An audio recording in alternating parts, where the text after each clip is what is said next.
Hello friend, આપનું સ્વાગત છે અંશુ કુકિંગ પર। આજે બનાવવાના છે આપણે વટાણા પનીરનું શાક। એના માટે આપણે પનીર લીધું છે, વટાણા લીધા છે।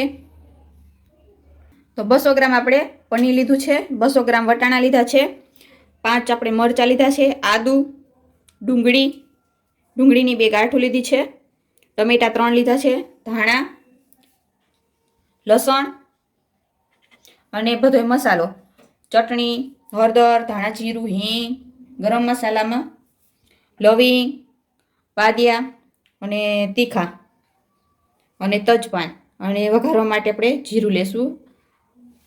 અને આપણે પનીરનો મસાલો લીધો છે, પનીર ટીકાનો, અને આપણે થોડુંક પનીર છીણી લીધું છે। તો હવે આપણે ડુંગળીની અને ટમેટાની, મરચાં, આદુ અને લસણની આપણે પેસ્ટ કરી લઈશું।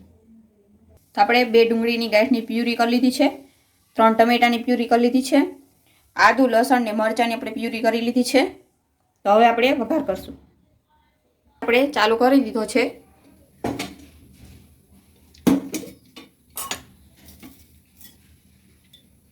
બે પાવર આપણે તેલ લેશું।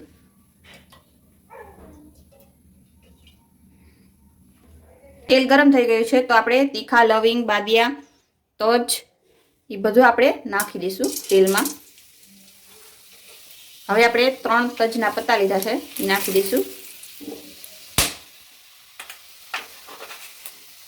1 ચમચી આપણે જીરું નાખશું। 4 થી 5 કરી લસણની નાખશું આપણે। એકદમ બ્રાઉન થઈ જાય એટલે આપણે હિંગ નાખી દઈશું। 1 ચમચી આપણે હિંગ નાખશું। હવે આપણે ટમેટાની પ્યુરી આની અંદર નાખશું।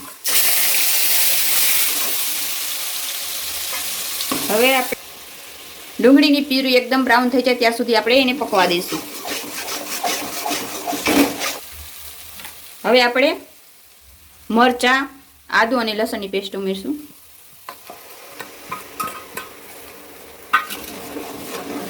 હવે આપણે હલાવતા રહીશું।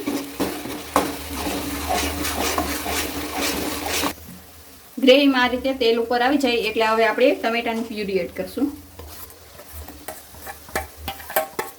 હવે આપણે સારી રીતે મિક્સ કરી લઈશું।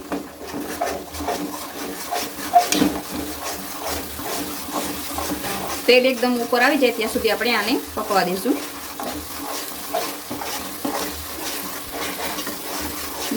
તેલ એકદમ ઉપર આવી ગયું છે તો હવે આપણે બધા મસાલા અંદર એડ કરશું।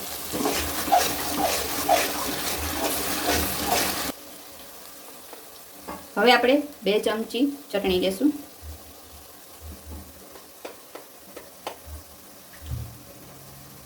અડધી ચમચી આપણે હળદર નાખશું। 1 ચમચી આપણે ધાણા જીરું નાખશું।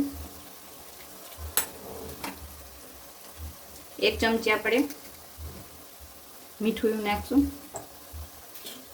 સારી રીતે આપણે મિક્સ કરી લેશું।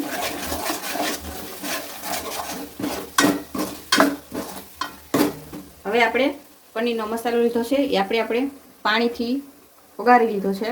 જો તમારે દૂધ સાથે ઓગાળવો હોય તો ઓગાળી શકો। હવે આપણે મસાલો એડ કરશું આની અંદર। સારી રીતે મિક્સ કરી દઈશું। હવે આપણે ગ્લાસ 1 પાણી નાખશું આની અંદર।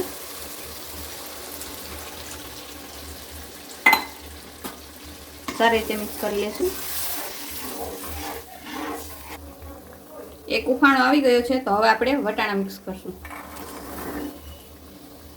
હવે આપણે 1 થી 2 મિનિટ સુધી આને આવી રીતે પકવા દઈશું।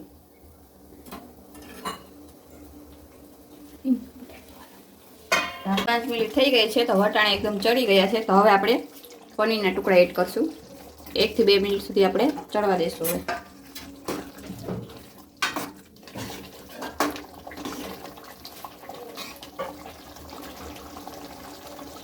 2 થી 3 મિનિટ સુધી આપણે પનીરને પકાવી લીધું છે તો હવે આપણે પનીરનો ભૂકો કરેલો છે, છીણેલું પનીર છે એ આપણે આની અંદર એડ કરશું।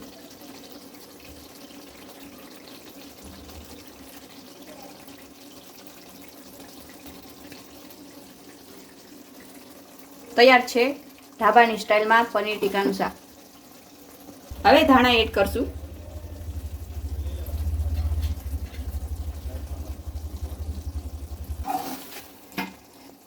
શાક બનીને તૈયાર છે. તો હવે આપણે ગેસ બંધ કરી દઈશું.